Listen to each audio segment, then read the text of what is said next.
24 के रेस के 2 चरण संपन्न हो चुके हैं और इन 2 चरणों में देश में 190 लोकसभा सीटों में वोटिंग संपन्न हो चुकी है और अगले 5 चरण में देश में 353 लोकसभा सीटों पर वोटिंग होनी है। 24 की रेस शुरू हुई, उसके पहले ही प्रधानमंत्री नरेंद्र मोदी ने एक लंबी लकीर खींच दी।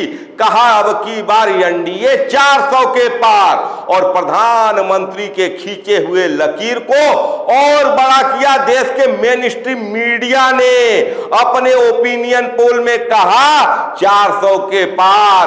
भारतीय जनता पार्टी के कार्यकर्ता कहते हैं हमारी गिनती ही शुरू होती है 100 से। ये 100 कहां से आता है? ये 100 आता है उत्तर प्रदेश के 80 सीटों से और गुजरात के 26 सीटों से। लेकिन 2 चरणों में हुई वोटिंग ने 400 के पार के दावों की पोल खोल दी। भारतीय जनता पार्टी को इन 2 चरणों में बड़े बड़े गड्ढों का सामना करना पड़ा। तमिलनाडु में खाता नहीं खुल रहा है, केरला में खाता नहीं खुल रहा है और राजस्थान वो राज्य जहां 2014 और 2019 में भारतीय जनता पार्टी 25 में 25 सीट जीतती है, वहां राजपूतों की नाराजगी, वहां जाटों की नाराजगी, वहां वसुंधरा की अनदेखी, वहां रविंदर सिंह भाटी जैसे युवा चेहरे का निर्दलीय मैदान में आना, वहां राजकुमार रोच का रौद्र रूप, वहां राहुल कसवा का टिकट कटना, ये सब इतना बड़ा फैक्टर हो गया कि राजस्थान में भारतीय जनता पार्टी की नैया डगमगा गई, गाड़ी पटरी से उतर गई। 25 में 26 तो होना नहीं है, लेकिन 25, 20 भी हो सकता है, 18 भी हो सकता है। तो गाड़ी वहां पटरी से उतरी और राज्य में बड़े गड्ढे तैयार हो गए भाजपा के लिए। ऐसा ही कुछ गड्ढा तैयार हुआ है बिहार में, जहां एनडीए के सहयोगी नीतीश आज भी साथ हैं, चिराग आज भी साथ हैं, लेकिन तेजस्वी का कद बिहार में बहुत बड़ा हो गया है। नौकरी बिहार के युवाओं को मिली, लेकिन उसका श्रेय गया तेजस्वी के पास। बिहार में जातिगत जनगणना हुई, श्रेय गया उसका भी तेजस्वी के पास। बिहार में तेजस्वी की हवा चल रही है, लहर चल रही है। तो कुछ न कुछ झटका बिहार में भी लगेगा, जहां 2019 में एनडीए 40 में 39 सीट जीती थी, लेकिन अब की वो 39 वाला गणित सेट होता हुआ नहीं दिख रहा है।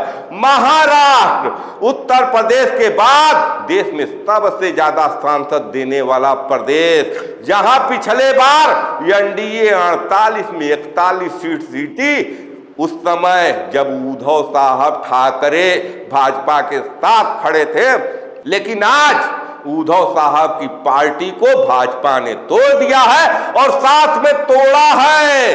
शरद पवार के एनसीपी को जनता में जबरदस्त आक्रोश है। भारतीय जनता पार्टी को महाराष्ट्र के लोग सत्ता के भूखे मान रहे हैं और कहीं न कहीं सिंपैथी की लहर चल रही है उद्धव साहब ठाकरे के साथ और शरद पवार के साथ। ऐसी स्थिति में एक बड़ा गड्ढा महाराष्ट्र में भी होना है। हम बात कर लेते हैं दिल्ली की, जहां 2014 में 7 में 7, जहां 2019 में 7 में 7, लेकिन विधानसभा चुनाव में भाजपा को 15 में भी मिली मात और 20 में भी मिली मात।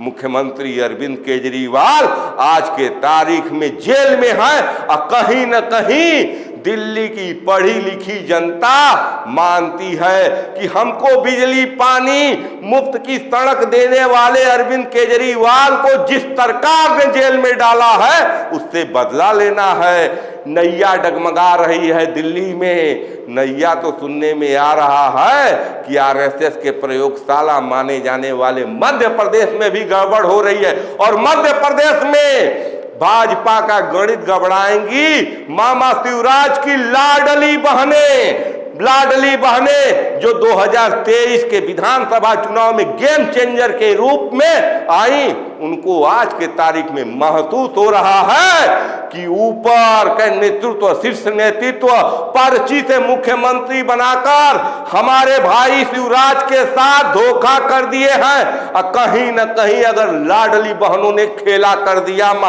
मध्य प्रदेश में, मामा के भांजों ने खेला कर दिया मध्य प्रदेश में, भांजियों ने खेला कर दिया मध्य प्रदेश में, तो एक बड़ा गड्ढा मध्य प्रदेश में भी तैयार होगा।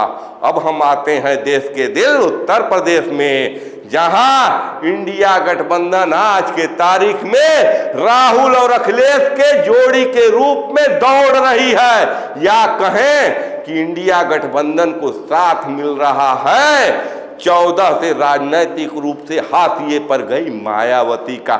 जिस ढंग से मायावती ने सोशल इंजीनियरिंग का फार्मूला निकाल कर एनडीए के प्रत्याशियों की घेरेबंदी की है, कहीं न कहीं 2 चरणों में जो एहसास हुआ है, झटका एनडीए को लग रहा है और पूर्वी उत्तर प्रदेश में भी माहौल एकदम खिलाफ तैयार है।